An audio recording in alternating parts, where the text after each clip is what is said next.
tout à l'heure, vous parliez de croyances qui peuvent aussi avoir un impact sur le corps. De quelle façon elles peuvent avoir un impact, ces croyances? On a vu autant les émotions par le système limbique, oui. Les croyances, comment ça se passe? Alors les croyances, là, on rentre dans une phase, bon, il faut déjà un peu plus âgé, hein, donc on est déjà dans tout ce qui peut être assimilé. Vous avez un enfant qui, depuis la naissance jusqu'à 5-6 ans, est dans ce mythe du Père Noël qui est là dans le ciel, qui vous observe. Donc, certains peuvent être dérangés par ça, parce qu'on n'imagine pas ce qu'on peut provoquer chez l'enfant en lui disant « Le Père Noël t'observe du ciel, et si t'es méchant, tu n'auras pas de cadeau. » Et puis alors Noël passe, et l'enfant a son cadeau, donc il a été gentil.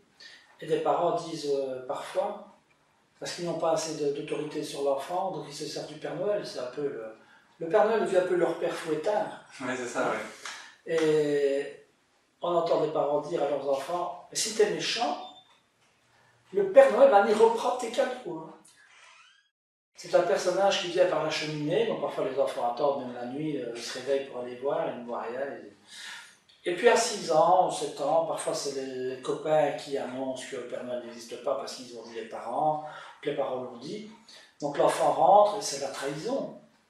Il est dépité, il se dit comment est-ce possible, mon copain m'a dit, et je me suis battu dans la cour de récréation parce que c'est pas vrai, le Père Noël existe, et puis les parents disent mais non, écoute, on va t'avouer, c'est nous.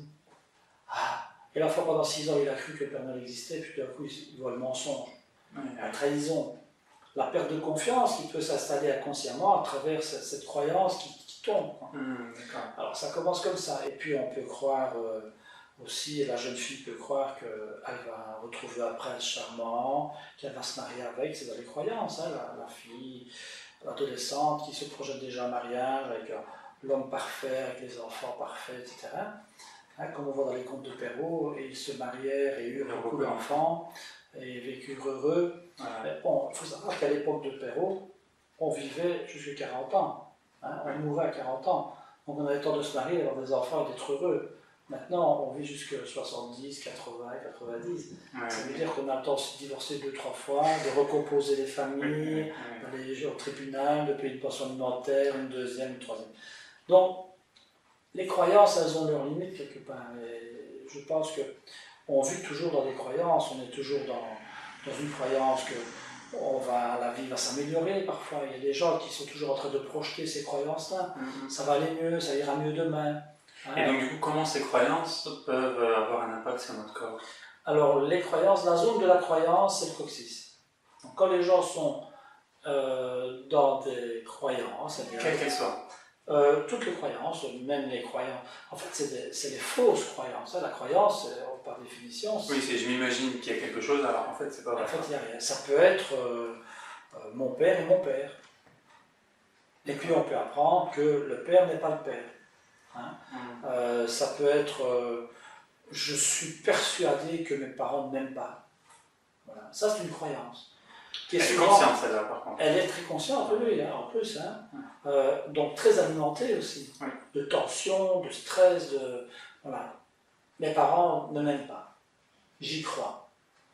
Combien d'adolescents sont passés par là?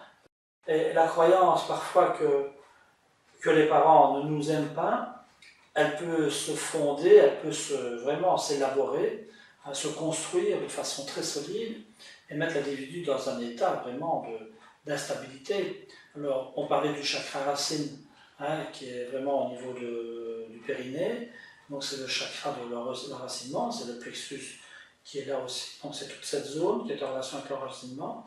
Donc, ne pas s'enraciner, ne pas s'ancrer dans la vie parce qu'on n'a pas un support parental fiable, déjà, parce qu'ils disent pendant 6 ans que le Père Noël existe, et puis c'est même pas vrai, et puis ils me disent qu'ils m'aiment, et moi je ne suis pas sûr que c'est vrai. Donc toutes ces croyances qui tombent, qui font perdre confiance, ou une croyance qu'on cultive à tort, mais qui est peut-être vraie pour un certain pourcentage, parce que l'enfant ne ressent pas ça par hasard, mais peut-être qu'il y a d'autres choses, peut-être que la mère est dépressive, ou le père est dépressif, et que l'enfant prend ça comme un non-amour, alors que c'est une incapacité d'investissement du père ou de la mère, plutôt. Donc il peut interpréter à sa façon. Eh bien, le fait de construire intérieurement toute cette instabilité, ben, ça ne va pas l'ancrer évidemment. Donc la zone de l'ancrage, c'est vraiment le périnée. Donc on est sur, la pointe de la colonne. Sur la pointe de la colonne. Hein. Le coccyx, c'est le gouvernail du sacrum. C'est vraiment celui qui donne la direction à suivre. Donc tout ça se tient quelque part. Et la croyance va se répercuter sur le coccyx. Donc là, c'est les croyances conscientes, donc qui vont se répercuter sur le coccyx. Les croyances inconscientes, est-ce qu'elles peuvent aussi avoir un impact sur le corps et comment?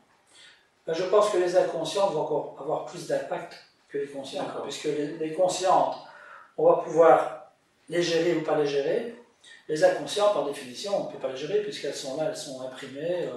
Alors ça peut être une croyance aussi, bon, si on reprend le principe de la somato émotionnelle, les émotions que la mère vit, elle peut aussi les transmettre à son enfant. Alors, quand je dis elle peut les transmettre, je vais corriger ça tout de suite parce que ce n'est pas la mère qui transmet.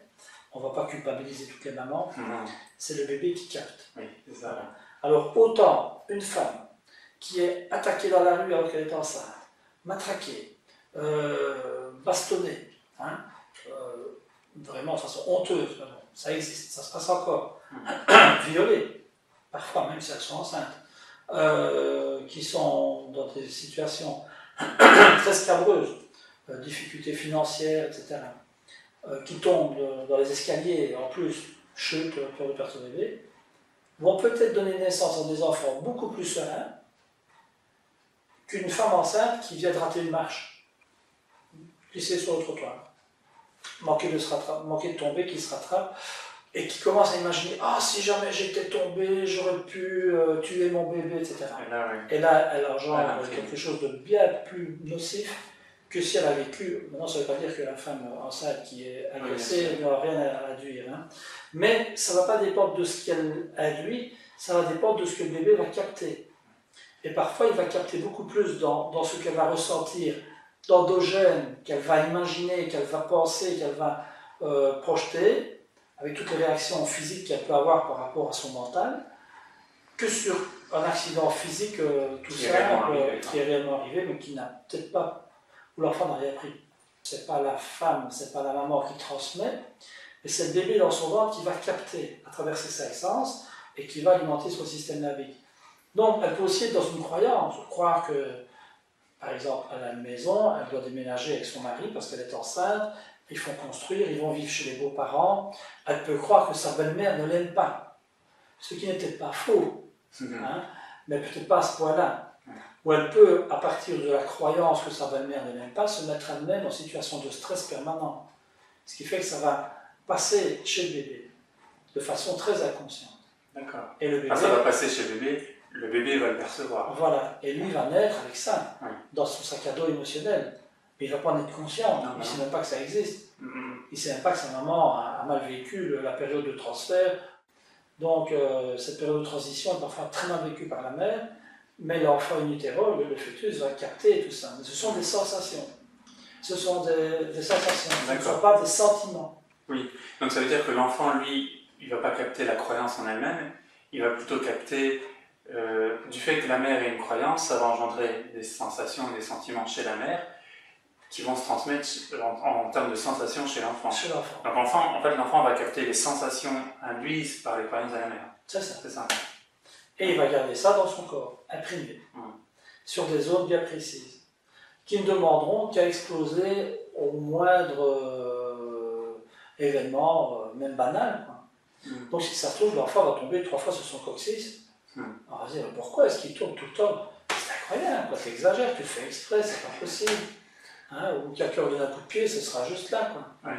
Et alors ça va se répéter. Alors c'est dans la répétition qu'il faut voir à un moment donné une forme de message ou d'implication ou d'indication sur quelque chose à décrypter, parce que qui tombe une fois sur son coccyx, qui n'est jamais tombé sur son coccyx, qu'on lui fasse la blague d'enlever la chaise quand il veut s'asseoir, qui n'a jamais été victime de cette bête blague. C'est la répétition, et, alors qu'il y a eu des traitements et tout, et que ça revient quand même, et puis dans la vie, la récidive va donner une indication sur, voilà, en gros, il y a ça, si ça récidive, allons voir en dessous s'il n'y a pas autre chose, en profondeur. Et là, ça demande une introspection intéressante, mais qui n'est pas une introspection mentale ou psychologique, mais c'est ça une introspection par le corps.